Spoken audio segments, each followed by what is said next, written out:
Hej. Så er vi her igen. Bogen og det hele, og nu gør Vi skal læse kapitel 4. Det handler om grødens mysterium og nogle forsvundne rosiner. Anna og hendes far var i gang med at bage brune kager. Det var lidt af en tradition i december, for de elskede brune kager. Og når sandheden skulle frem, så var Anna ret vild med at bage. Men alligevel lød hun, som om hun kun gjorde det for at glæde sin far. Han smilede til hende. Nå, frøken Granberg, sagde han. Hvad tror du så, du får i julegave i år? Granberg, sagde Anna. Så vidt jeg ved, hedder jeg ikke Granberg. Og med hensyn til julegaverne, så interesserer det mig ikke en døjt. Men du har da skrevet en ønskeliste, en temmelig lang ønskeliste.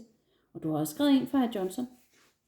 Anna svarede ikke. Hun synes ikke, det var særlig morsomt at tale om julegaver, efter hun havde fundet de der frække breve. Egentlig ganske pudsigt, sagde faren, at Johnson altid ønsker sig noget, som du kan bruge, Anna. Ja, mumlede Anna, jeg var altså også ved at dø af grin. I det samme kom hendes mor ud i køkkenet. Hun havde været om i haven for at feje bladene sammen. Snart dufter af brune kager i hele huset, sagde Annas far. Ja, sagde moren så, men vi har altså fået noget helt andet at tænke på. Anna så på hende. Risengrøden, sagde moren. Hvad er der med den, sagde Annas far. Jeg taler om den, vi stiller ud i brændeskuret, den i lerfadet. Anna smilede for sig selv.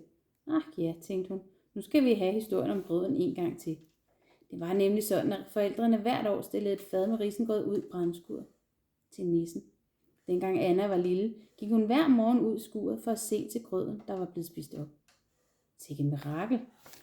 Nu, hvor hun var blevet ældre og klogere og egentlig vidste ret meget om livet, ikke mindst livet ved juletid, vidste hun udmærket godt, at de der 2 okkenokker var dem, der fjernede grøden. Og nu var den altså væk igen, ganske som den plejede. Men det måtte hun, herre og fru Okkenok selv ligge og rode med, for det pjat kunne hun ikke tage sig af. Jamen, jeg fyldte fadet i går aftes, sagde Annas mor. Nu er den tømt til sidste gryn. Ja, tillykke med det, sagde Anna. Tror I virkelig, jeg hopper på den? Ikke engang hr. Johnson hopper på den historie. Og når hr. Johnson har gennemskudt jer, så har hele verden gennemskudt jer. Okay, sagde moren. Jamen, jeg kan da, nogle gange har jeg fjernet grøden. Men ikke i går, og ikke i forgårs. På æresord, jeg har ikke rørt den. Moren trak en ske op af lommen, og sad endnu lidt grød på den. Jeg siger jer, nogen har altså spist vores risengrød. Annas mor stirrede på Annas far, der sagde, at det ville for pokker også var meningen. Hvorfor i alverden skulle de ellers stille grød ud, hvis det ikke var, fordi nogen skulle spise den? Hør her. Annas mor lænede sig ind over bordet. Er der nogen af jer, der har fjernet den grød? Anna lagde armen over bryst. Ikke mig. Det samme gælder for hr. Johnson. Jamen, hvordan kan du spørge om sådan noget, sagde hendes far. Det er da nissen, der har været på spil. For søren, det er jo jul, har I glemt det? Annas mor så på skeen. Jeg ved i hvert fald ikke, hvad jeg skal tro, mumlede hun. Der foregår noget mystisk ude i det brændeskur. Anna hentede hr. Johnson. Nu går jeg op på mit værelse, sagde hun, så kan I sidde og hygge jer med jeres ældgamle nissehistorie. Men husk på, hvad jeg sagde lige før. I verdens mest gennemsigtige mennesker. Alle voksne blev fuldstændig glasklare ved juletid. Fupper gamle aviser. Adieu. En time senere duftede der af brunkage i hele huset. Faktisk duftede der så meget, at Anna forbarmede sig og gik ned ad køkkenet. Men på vej ned ad trappen hørte hun sin mors stemme. Prøv at høre, jeg ved, jeg købte 2 pakker forleden dag, og nu er de pist væk. Jeg kan ikke holde ud, at tingene bare forsvinder i det her hus. De kan ikke være forsvundet ud i den blå luft, sagde Annas far. Jeg har let alle vejen. I fadebordet, i køkkenskabene. Begge pakkerne er væk. Anna, er du der? Anna gik ned til hende. Jeg har I nu fundet på, spurgte hun. Er der nogen, der har snuppet jeres brune kager?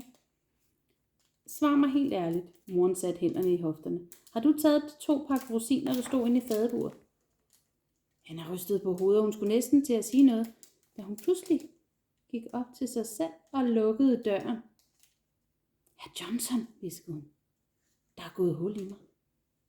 Anna stillede sig foran spejlet og trak op i blusen. Der var ikke noget at se, men hul, det var der. Det kunne hun mærke. Et kæmpestort hul. Og der mangler noget, hviskede hun. Der mangler noget ganske bestemt. Og den aften satte hun sig i vindueskarmen og kiggede ud i decembers tætte mørke, der var lige så sort som et hul i hjertet. Og længe efter, at der var sagt godnat, sad hun bare og ventede på en ganske bestemt lyd. Og det må vi vente med at finde ud af, hvad er. For nu er kapitlet slut. Ses i morgen.